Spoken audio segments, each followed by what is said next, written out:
Jean-Jacques Debout, né le 9 mars 1940 à Paris, est l'un des artistes les plus polyvalents de la scène musicale française, connu comme auteur, compositeur et chanteur.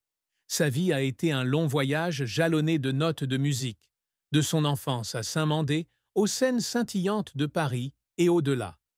La plus grande tristesse de sa vie, comme il l'a confié à de rares occasions lorsqu'il s'est confié, a été la mort de sa mère, Juliette Bonaventure, en 2011, à l'âge de presque 104 ans.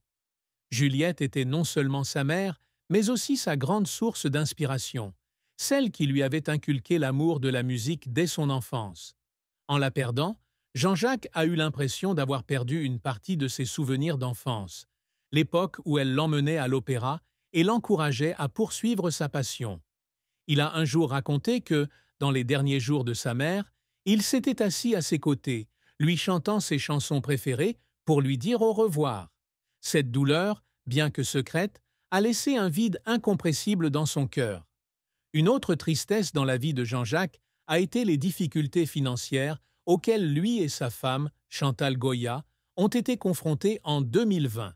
Endettés, ils ont été contraints de vendre leur appartement parisien, témoin de nombreux souvenirs familiaux. Déménager dans une maison de l'Indre, où Chantal s'était plainte du manque de soins médicaux, a été une transition difficile. Pour celui qui avait toujours été fier de son indépendance et de sa réussite, faire face à des difficultés financières à 80 ans a été un choc immense. Jean-Jacques, bien qu'il ne se soit jamais plaint publiquement, a certainement été blessé de devoir quitter Paris, la ville qui avait nourri sa carrière et son amour. La vie de Jean-Jacques a également été marquée par des souvenirs d'enfance douloureux. Enfant, il a été expulsé de sa maison de Saint-Mandé par son père, refusant de reprendre l'optique familiale. À 8 ans, il a été envoyé en pension à Juilly, où il s'est senti seul et perdu. Ces années passées là-bas, si elles lui ont apporté des amis comme Jean-Paul Goude et Jacques Mézerine, lui ont aussi laissé un sentiment d'abandon.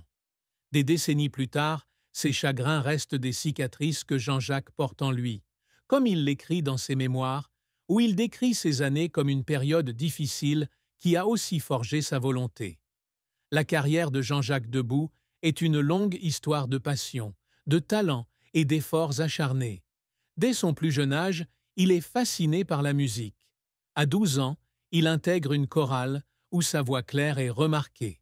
Sa grande réussite survient lorsque sa grand-mère, journaliste et présidente de l'Association des écrivains, l'inscrit à un concours de chant Place du Tertre. Il y interprète une chanson de Charles Trenet devant la légende en personne.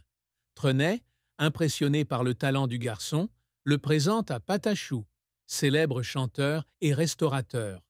De là, Jean-Jacques commence à se produire sur de petites scènes de Montmartre, posant ainsi les bases de sa carrière. En 1957, à 17 ans, Jean-Jacques apparaît sur la scène du Théâtre des Capucines dans Cocktail Sexy ou Folie Furieuse, aux côtés de Micheline Dax et Nicole Croisille. C'est sa première apparition publique et sa performance marque les esprits. En 1959, il se fait remarquer avec la chanson « Les boutons dorés » écrite par Maurice Vidalin et Jacques Datin, inspirée de son séjour en pension et des histoires d'orphelins de guerre. La chanson connaît un immense succès, propulsant Jean-Jacques sur la scène musicale française. Charles Aznavour, l'un des plus grands artistes de l'époque, écrit plusieurs chansons pour lui, consolidant ainsi sa place sur la scène musicale. Les années 1960 marquent l'apogée de Jean-Jacques. Non seulement il se produit sur scène, mais il devient également un compositeur talentueux, écrivant pour de grands noms tels que Johnny Hallyday, Sylvie Vartan, Dalida et surtout sa femme, Chantal Goya. Des chansons comme « Pour moi la vie va commencer » pour Johnny Hallyday, Tous mes copains et Comme un garçon pour Sylvie Vartan, ou encore Comme disait Mistinguett pour Dalida sont devenus des classiques. En 1964, il remporte la Rose d'Or d'Antibes avec Nos doigts se sont croisés, une chanson composée pour Chantal Goya, marquant le début d'une longue collaboration. En 1970, il compose la musique de la pièce de Roland Petit au Casino de Paris, avec Zizi Jeanmaire, un autre grand succès de sa carrière. Cependant, la carrière de Jean-Jacques ne fut pas toujours de tout repos. En 1971, il s'investit beaucoup dans l'opéra Double Fée, mais cette œuvre ne reçut qu'un accueil mitigé du public. Malgré sa déception, il décide de faire don de l'intégralité de ses droits d'auteur pour sauver le théâtre du Châtelet de la faillite, un acte qui témoigne de sa générosité. Autre coup dur, il doit interrompre sa carrière de chanteur au début des années 1960 pour effectuer son serre,